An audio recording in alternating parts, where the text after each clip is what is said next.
Hey guys, tonight we step into the vast, shifting sea of sand known as the Sahara Desert, a place so immense and relentless that it can swallow whole cities and dreams alike. You trudge through endless waves of golden dunes, the sun beating down like a relentless drum, your shadow shrinking beneath the fiery sky.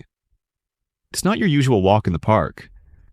You probably wouldn't last a day out here without a guide who knows every whisper of wind, a trusty camel by your side, and a hefty dose of stubborn optimism. This isn't just any desert. Beneath its scorching surface lies a network of secret roads, ancient trade routes that quietly stitch together kingdoms, cultures, and economies in medieval Africa. You're about to unlock the mystery of these hidden paths that shaped history far beyond the shifting sands. So, before you get comfortable, take a moment to like the video and subscribe, but only if you genuinely enjoy what I do here. And while you're at it, share your location and local time in the comments. It's always fascinating to see where in the world you're joining from. Now, dim the lights, maybe turn on a fan for that soft background hum, and let's ease into tonight's journey together. Long before GPS and desert maps, survival meant mastering the art of knowing when to walk, when to rest, and how to read the subtle language of the stars in the sand. The Sahara stretches over 3.6 million square miles, but it wasn't always this way. Once, this vast land was a patchwork of savannas, lakes, and grasslands, teeming with life and promise. Climate shifts swallowed those fertile lands, pushing people and animals into small pockets of livable land. Out of necessity and sheer will, traders adapted. Around the first millennium BCE, Berber nomads pioneered some of the earliest Saharan trade routes. These hardy travelers learned to navigate by stars, the sun's position, and the shape of dunes, reading the desert like an ancient, ever-changing map. Imagine yourself trying to decipher shifting sand dunes, all while enduring scorching days and freezing nights. Without your camel companions, this journey would be nearly impossible. Historians still argue whether the earliest trade was born from survival needs or entrepreneurial spirit, whether salt or gold first lured merchants to brave the desert's wrath. But one thing is clear: these routes became arteries of culture, power, and wealth. By around 300 BCE, trans-Saharan trade had grown into an organized web, connecting the Mediterranean coast with Africa's interior. Caravans weren't mere groups of merchants. They were mobile micro-societies with their own customs, leaders, and survival tactics. Patience and resilience weren't just virtues. They were lifelines. You'd need a good story or two to keep the spirit alive amid the endless sand and sky. A quirky detail? Some caravans carried live animals, not just as food, but as status symbols. Imagine a merchant proudly parading an ostrich, feathers shimmering under the desert sun, a desert VIP making its grand entrance. So as you settle into this ancient rhythm, picture these early explorers forging paths where none existed, a dawn that set the stage for medieval Africa's grandest empires. Salt. You might think of it as just a kitchen staple, but back in medieval Africa, salt was more precious than gold, sometimes even more so. Picture yourself standing at the edge of the vast salt mines of Tahaza, where white crystals glitter like desert snow beneath the relentless sun. This white gold wasn't just for seasoning, it was survival, currency, and power, all rolled into one. Why all this fuss over salt? In the sweltering heat of West Africa, sweat flows faster than rain, and salt was essential to replenish lost minerals. It preserved food in a land with no refrigerators. Imagine the horror of spoiled meat mid-desert journey. Salt piles were treasures kings stored, and towns grew around these mines, buzzing with merchants, laborers, and guards. Here's a quirky tidbit. In some Saharan regions, salt blocks were so dense they were literally used as currency, sometimes weighing over 20 kilograms. Picture paying for your dinner with a hunk of salty rock. Hope the market accepted installments. Historians still argue whether salt's value was purely practical or if cultural rituals elevated its status. Some suggest its role in religious ceremonies gave it power beyond commerce, while others believe scarcity and harvest difficulty pushed its worth sky high. Transporting salt was perilous. Caravans bore heavy salt blocks hundreds of miles through scorching days and freezing nights. Camels, desert ships you'll get to know, carried the loads, adapted to long thirst by drinking gallons of water in one go. Salt trade routes connected North African Mediterranean markets to sub-Saharan Africa. This wasn't just about goods, it was ideas, culture, religion, especially the spread of Islam, which we'll explore later. Tight-knit trading communities relied on shared languages, codes, and trust to survive bandits and harsh elements.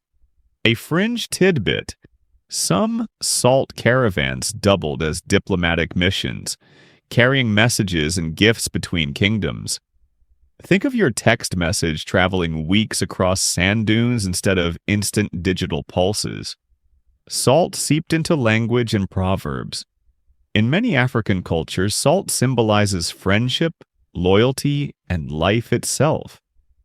He who shares salt shares life captures how deeply salt intertwined with social bonds. So, next time you sprinkle salt on your fries, remember, you're touching a substance that shaped empires and fueled one of history's most fascinating trade networks. You find yourself stepping into the rhythm of caravan life. A slow, steady cadence of footsteps, camel hooves softly thudding against the sand, and the occasional jingle of bells or leather straps. Imagine the early morning chill biting at your skin as you prepare to cross the vast, unforgiving Sahara. The sun hasn't yet climbed high enough to scorch the land, but the promise of heat lingers in the dry air. Caravans were the lifeblood of Saharan trade. Organized groups of merchants, guides, camel handlers, and sometimes soldiers, all bound together by a shared goal: survival and profit. You'd have to master patience, discipline, and a peculiar kind of stubborn optimism to endure days, sometimes weeks, of traveling through a shifting sea of sand and rock. A mainstream fact: these caravans often stretched hundreds of camels long, with each animal carrying up to 300 pounds of goods. Think of it as a slow-moving, sandy freight train winding its way through some of the harshest terrain on Earth. Every member of the caravan had a role, from scouts who searched for water and danger to the camel drivers who had an almost mystical bond with their animals. Here's a quirky tidbit for you. Some camel drivers spoke a special camel language, a series of whistles, clicks, and tones used to communicate with their animals across the desert winds. So, yes, these camels were basically the original desert DJs, responding to their handlers' beat. Historians still argue whether caravans were primarily commercial ventures or if they sometimes doubled as nomadic communities, living part of the year on the road. What's clear, though, is that caravan life forged a unique culture, one defined by cooperation, resilience, and an intimate relationship with the desert. Food and water were the eternal concerns. You'd carry dried meat, millet, dates, and nuts, foods that wouldn't spoil in the heat. Water, of course, was precious, rationed carefully at every oasis stop. There were rituals surrounding water sharing. Passing the water skin to the right person was a sign of trust and respect. You wouldn't want to be the person who got the dry skin first. Travelers often told stories around campfires at night, using the star-studded sky as their backdrop. It was a time to share news from far-off lands, exchange songs and poetry, and strengthen bonds. Imagine lying back on a bed of camel hair, listening to the soft hum of desert night insects, as tales of distant kingdoms and mythical creatures unfold. A lesser-known fact: some caravans carried desert perfumes, rare aromatic resins and oils, prized commodities themselves. The scent of frankincense or myrrh might have been the only luxury a weary trader could enjoy amid the dust. So, as you settle into this slow-moving world, remember, the caravan was more than just a means of transport. It was a mobile society, a floating marketplace, and a beacon of connection in a vast and lonely desert. You're now witnessing the rise of great empires, Mali, Songhai, and Ghana, each like a beating heart, pumping wealth and culture along those dusty trade routes.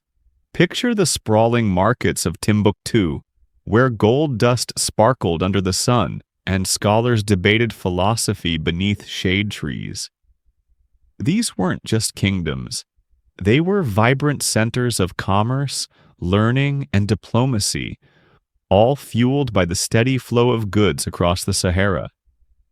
Mali, in particular, rose to prominence in the 13th and 14th centuries under legendary leaders like Mansa Musa, who famously made a pilgrimage to Mecca, showering gold along the way and inadvertently causing inflation in distant lands. Imagine being part of that caravan, carrying gold and gifts across deserts that tested every ounce of your endurance. His journey made Mali known across the medieval world, not just for wealth, but for culture and faith. A quirky fact: Mansa Musa reportedly brought so many attendants on his pilgrimage that he held a royal procession longer than many European kings. The parade was so grand, it's said the desert sands seemed to shake beneath their feet. Now, you probably wouldn't want to get stuck behind that caravan in the desert heat. Historians still argue whether the immense wealth of these empires came more from control of gold mines or mastery over trade routes. What's agreed upon is that their power was deeply connected to the Sahara's secret roads, allowing them to tax and regulate the flow of goods. Songhai followed Mali's lead, expanding trade networks and developing administrative sophistication. Cities like Gao became melting pots of traders from across Africa, the Middle East, and even Europe. The peaceful coexistence of different cultures and religions was in part thanks to the constant movement along these routes. Ghana, earlier than Mali and Songhai, earned its nickname as the Land of Gold. Though the empire declined before the medieval period, its legacy lived on through the trade traditions and routes it helped establish. Traders exchanged not only gold and salt, but also ivory, cola nuts, and textiles. You might be surprised to learn that these empires had surprisingly sophisticated tax systems, with customs officials stationed at caravan checkpoints. Traders paid tariffs, kind of like medieval toll booths, funding city projects, mosques, and universities. So, as you imagine the bustle of these empires, remember, they owe much of their success to those secret Sahara roads, lifelines that turned desert crossings into avenues of power and prosperity. You trudge deeper into the desert and find yourself following paths that are anything but straightforward. These are the secret paths and hidden oases, the lifelines that travelers relied on to survive the merciless Sahara. Imagine the relief of stumbling upon a shimmering pool of water after days of scorching heat and endless sand. These hidden oases were like desert mirages made real, often fiercely guarded secrets known only to a trusted few. Not all routes were carved in stone or marked on maps. Many were whispered down through generations. A caravan might divert hundreds of miles just to reach a tiny patch of greenery tucked between dunes. These secret routes offered shade, water, and rest, precious commodities when the desert was your only companion.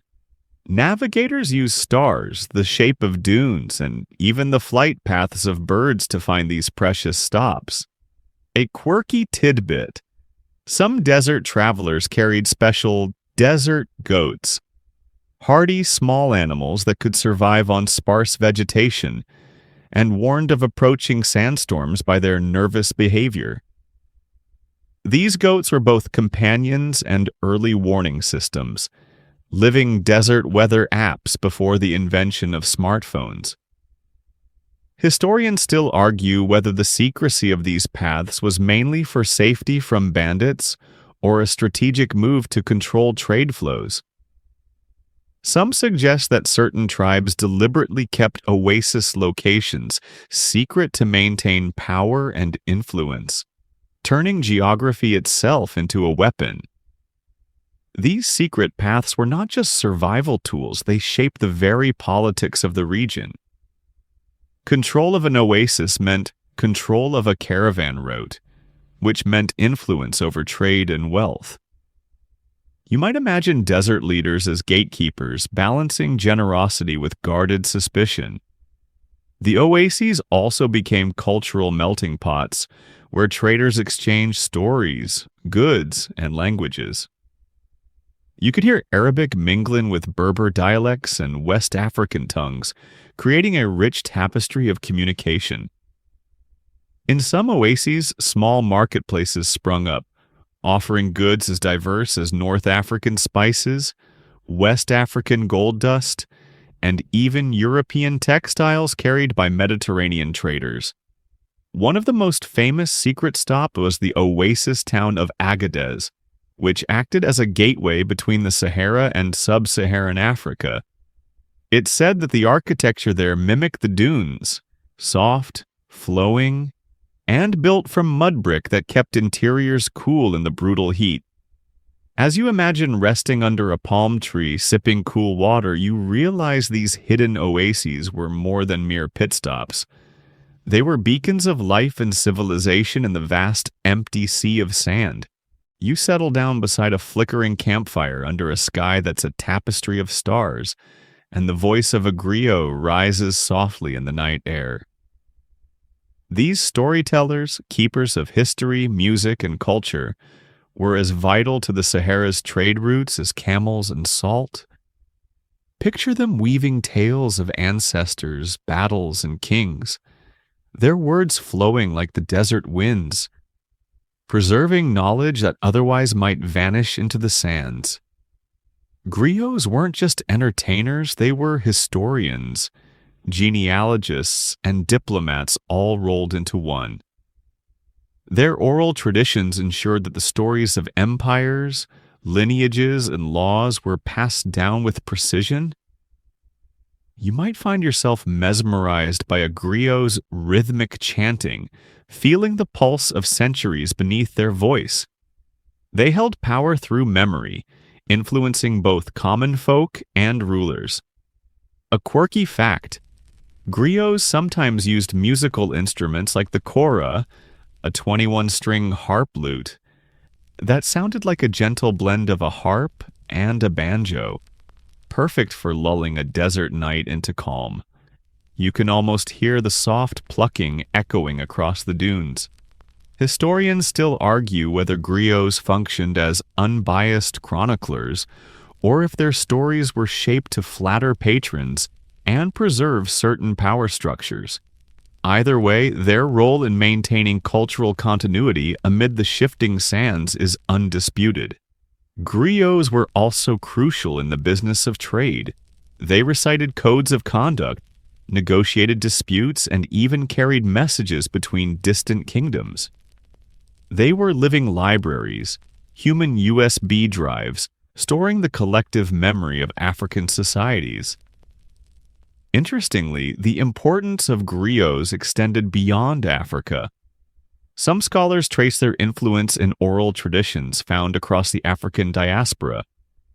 Their legacy is a testament to the power of storytelling in preserving identity. So, as you listen to the soft hum of a griot song, remember you're touching a thread that connects the past to the present, a gentle reminder that history lives not just in books but in voices carried by desert winds. You begin to notice that the goods crossing the Sahara are far more diverse than just piles of salt and gold. As your caravan weaves through the endless dunes, you spot bundles of leather goods, vibrant textiles, and even rare medicinal herbs packed carefully onto camelbacks. The Sahara's secret roads were arteries for a surprising variety of products, each with its own story and value. Trade wasn't simply about survival necessities, it was about desires and curiosities from faraway lands. Imagine a trader proudly displaying ostrich feathers, prized for their beauty and used to adorn the robes of wealthy patrons. Or consider the kola nuts, small yet powerful caffeine-rich fruits, traded widely for social rituals and everyday refreshment in West Africa. A quirky tidbit: some caravans even carried live exotic animals like monkeys or birds as luxury gifts or tokens of prestige. Imagine trying to keep a capuchin monkey calm on a dusty camel trek. It's probably the original travel companion nightmare. Historians still argue whether some of these goods were purely symbolic or had broader economic importance. For example, certain spices and resins might have been traded more for ritualistic or medicinal use than culinary purposes. Silk from Asia made its way into African markets, carried by interconnected trade routes that stretched across continents. The sheer complexity of this exchange system shows a medieval global network far ahead of what many people assume about the Sahara. The caravan markets were places of bustling exchange, where traders bartered not only goods but also ideas, stories, and sometimes even alliances. You could hear Arabic mingling with Berber and Hausa, each word carrying centuries of commerce and culture. A lesser-known fact: some traders specialized in rare pigments used for body painting and art. Valuable in many African societies for ceremonies and status displays, these pigments often came from distant lands, making their way across deserts and mountains. So, as you imagine the caravan's colorful cargo, remember that Sahara's secret roads were more than just salt highways. They were vibrant channels of culture, luxury, and human connection that shaped medieval Africa in subtle but profound ways. You might not expect it, but women played surprisingly vital roles in these vast desert trade networks. Picture a bustling market where women are not just spectators but active merchants, caravan organizers, and negotiators. They managed goods, handled finances, and sometimes led caravans through the sand with equal skill and authority. In medieval African societies, particularly along the trans-Saharan routes, women often controlled the trade of certain goods like textiles, foodstuffs, and even salt. Imagine a woman merchant deftly bartering camel loads of colorful cloth while her male counterparts handle heavier cargo. Their influence extended beyond commerce. They maintained social networks that kept distant trading partners connected. A quirky tidbit: some women specialized in preparing traditional medicines and perfumes traded across the desert. These desert apothecaries were sought after for remedies made from rare herbs found only in remote oases. Picture a tiny bottle of fragrant oil, carried thousands of miles, treasured as much for its scent as its healing powers. Historians still argue about the full extent of women's influence in trans-Saharan trade, partly because oral histories often underrepresent their roles. Yet, archaeological finds and ethnographic studies increasingly highlight their economic and social contributions, challenging older male-centric narratives. Women also played crucial roles in maintaining caravan logistics. Some served as guides or negotiators with local tribes, easing tensions and ensuring safe passage. Imagine the trust and respect required to navigate not only the physical desert, but also the complex social landscapes of the trading world. A lesser-known fact: in some desert communities, women organized festivals and markets timed with caravan arrivals, creating temporary hubs of trade and celebration. These events helped weave together diverse cultures and economies in a transient but powerful social fabric. So as you picture these desert markets alive with vibrant energy and the aroma of spices and perfumes, remember the quiet but firm footprints women left on the sands of Saharan history. You might not expect it, but women played surprisingly vital roles in these vast desert trade networks. Picture a bustling market where women are not just spectators, but active merchants, caravan organizers, and negotiators.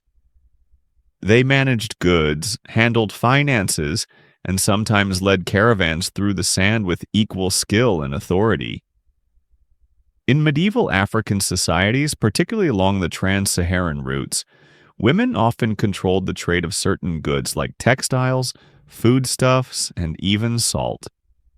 Imagine a woman merchant deftly bartering camel loads of colorful cloth, while her male counterparts handle heavier cargo. Their influence extended beyond commerce. They maintained social networks that kept distant trading partners connected. A quirky tidbit: some women specialized in preparing traditional medicines and perfumes traded across the desert. These desert apothecaries were sought after for remedies made from rare herbs found only in remote oases. Picture a tiny bottle of fragrant oil carried thousands of miles, treasured as much for its scent as its healing powers.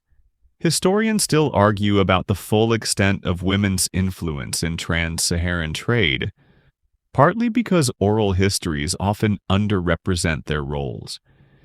Yet, archaeological finds and ethnographic studies increasingly highlight their economic and social contributions, challenging older male-centric narratives. Women also played crucial roles in maintaining caravan logistics. Some served as guides or negotiators with local tribes, easing tensions and ensuring safe passage. Imagine the trust and respect required to navigate not only the physical desert, but also the complex social landscapes of the trading world. A lesser-known fact: in some desert communities, women organized festivals and markets timed with caravan arrivals, creating temporary hubs of trade and celebration. These events helped weave together diverse cultures and economies in a transient but powerful social fabric.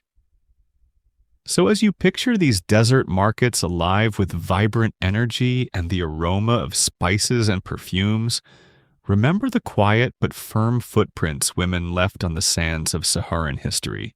You find yourself stepping into the shadows of history where the sands have swallowed entire cities once alive with bustling markets, grand mosques, and scholars debating under palm trees. These are the lost cities of the Sahara, forgotten urban centers that thrived along secret trade routes, but now lie buried beneath dunes and mystery. One such city is Outaghost, once a vibrant trade hub connecting gold mines to the Mediterranean world. Imagine streets lined with merchants from diverse backgrounds speaking a mix of Arabic, Berber, and Songhai languages.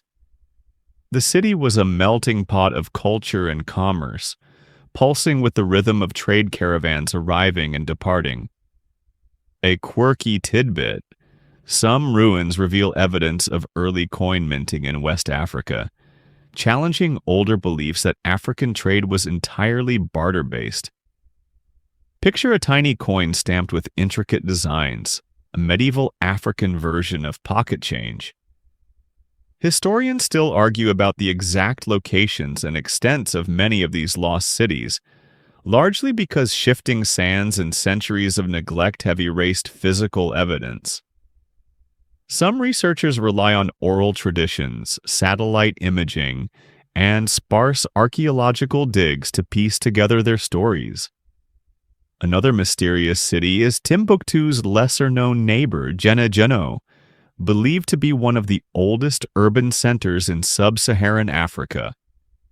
It flourished long before Timbuktu's fame, with mud brick architecture and a complex social structure that astonishes historians. The Sahara's shifting sands are both guardian and gravekeeper, preserving artifacts while obscuring the full story. You can almost feel the ghosts of traders, scholars, and craftsmen lingering in the air, their voices drowned beneath centuries of silence. A lesser-known fact: some lost cities may have been deliberately abandoned due to environmental changes or trade route shifts rather than destruction. It's a reminder that the desert is as much a force of nature as a backdrop to human history. So, as you imagine these once thriving cities, now swallowed by time and sand, remember that Sahara's secret roads carried not only goods, but the heartbeat of civilizations that quietly shaped medieval Africa. You look down at the sturdy creatures beneath you, camels, the desert ships that made all this possible. Imagine their padded feet softly sinking into sand, their long eyelashes shielding eyes from dust storms, and their humps storing fat to survive days without food or water. These animals were the unsung heroes of Sahara trade, trusted companions across the shifting dunes. Camels could carry loads of up to 300 pounds and travel up to 25 miles a day under harsh desert conditions. Their ability to drink up to 30 gallons of water in one sitting allowed caravans to cross vast stretches without resupply, a feat no horse or ox could match. You might joke that camels were the original all-terrain vehicles, though with a bit more spitting and grumbling. A quirky fact: some camels were so prized that they were given names, songs, and even poetry, like medieval celebrity mascots. There were entire rituals around camel care and training, with camel whisperers who could calm even the most stubborn beast. Historians still argue whether the domestication of camels began in North Africa or the Arabian Peninsula, but their impact on Sahara trade is indisputable. Without camels, many of the secret routes would have remained impassable. Caravan leaders often chose camels not just for strength, but also for temperament and endurance. Some stories tell of camels recognizing their owners and refusing to obey strangers, a trait that could save a trader's life in hostile territory. Interestingly, camel caravans also influenced social hierarchies. Owners of large herds could wield considerable power, and camel trade became a form of wealth and status itself. So, as you settle into the slow sway of your camel's gait, appreciate these remarkable creatures, silent partners in a history that shaped kingdoms and connected continents across the Sahara's endless sands. You begin to feel the subtle currents of power and rivalry flowing through the Sahara's secret trade routes. Picture leaders of great kingdoms sitting beneath canvas tents, negotiating alliances, tolls, and passage rights over steaming cups of mint tea. The desert sun beats down, but their eyes are fixed on far more than the shifting sands. They watch the ambitions of neighbors, the ebb and flow of trade, and the shifting borders shaped by these hidden roads. Empires like Mali and Songhai vied for control over key caravan stops and oasis towns. Imagine caravans being redirected, tolls raised, or rival alliances forged to exclude competitors, all under the silent witness of the relentless desert sun. This was a landscape where diplomacy and politics played as vital a role as swords and spears. A quirky fact: some rulers employed trade spies disguised as merchants to gather intelligence on rival caravans. Medieval espionage without the spy gadgets, just turbans and keen eyes. Historians still debate whether these rivalries resulted mostly in violent clashes or were conducted through subtle games of negotiation, marriage alliances, and gift exchanges. While skirmishes happened, much of the power struggle was a sophisticated dance of influence. Remarkably, alliances often crossed ethnic and religious boundaries, uniting diverse groups for mutual economic benefit. Trade was a common ground that transcended many tensions. Some caravan leaders practiced early diplomacy rituals using symbolic gifts, salt, gold, or finely woven cloth, to signal peaceful intentions or secure trust. A well-timed offering could prevent conflict and smooth the way. So, as you imagine these desert power brokers plotting and negotiating, remember that Sahara's secret roads were theaters of political intrigue, shaping not only trade but the cultural and political map of medieval Africa. You now enter a world where words and signs hold as much power as swords and shields. Traders rely on secret languages and coded messages to safeguard their precious cargoes from thieves and rival factions. Imagine a caravan leader tapping his staff in a subtle rhythm, signaling danger or the approach of water. Messages understood only by trusted allies. Beyond spoken words, traders carved symbols into camel saddles, painted flags on tents, and developed a trade pigeon, a blend of Arabic, Berber, and local dialects, to communicate efficiently across cultural divides. This linguistic patchwork was an early form of globalization, long before the internet or smartphones. A quirky tidbit: oral poetry doubled as a mnemonic device, embedding trade routes and secret knowledge in verses so memorable they survived, even if messengers did not. Historians still argue whether these secret codes were widespread among all traders or confined to elite groups. Some believe entire networks operated under a veil of silence, avoiding taxes and rival interception. Misreading symbols on tents or camels could mean losing a fortune, or worse. These codes were pride and protection, a silent shield across the shifting dunes. So as you envision this tapestry of secret speech and signals, remember that Sahara trade was as much about trust and communication as it was about goods and endurance. You begin to feel the changing winds of history as the once thriving trans-Saharan trade starts to wane. Imagine caravans becoming fewer, oases quieter, and once bustling markets slowly losing their vibrant hum. What caused this decline? It wasn't a sudden event, but a slow unraveling shaped by shifting powers, new trade routes, and environmental changes. One major factor was the rise of maritime trade routes along the West African coast. European ships sailing with advanced navigation began to bypass the arduous desert crossings entirely. Imagine traders who once relied on camels now seeing ships laden with goods arriving faster and in larger quantities, reshaping the economic landscape. A quirky tidbit: some desert traders reportedly adapted by becoming coastal middlemen, ferrying goods between ships and inland markets, a testament to their resilience and flexibility. Historians still argue whether environmental degradation, like prolonged droughts, or political instability played the bigger role in the decline. Some suggest that desertification made parts of the routes impassable, while others point to the collapse of key empires and changing alliances. Despite decline, the legacy of these routes endured. The cultural exchanges, spread of Islam, and economic foundations they laid continued influencing African societies long after caravans faded from the sands.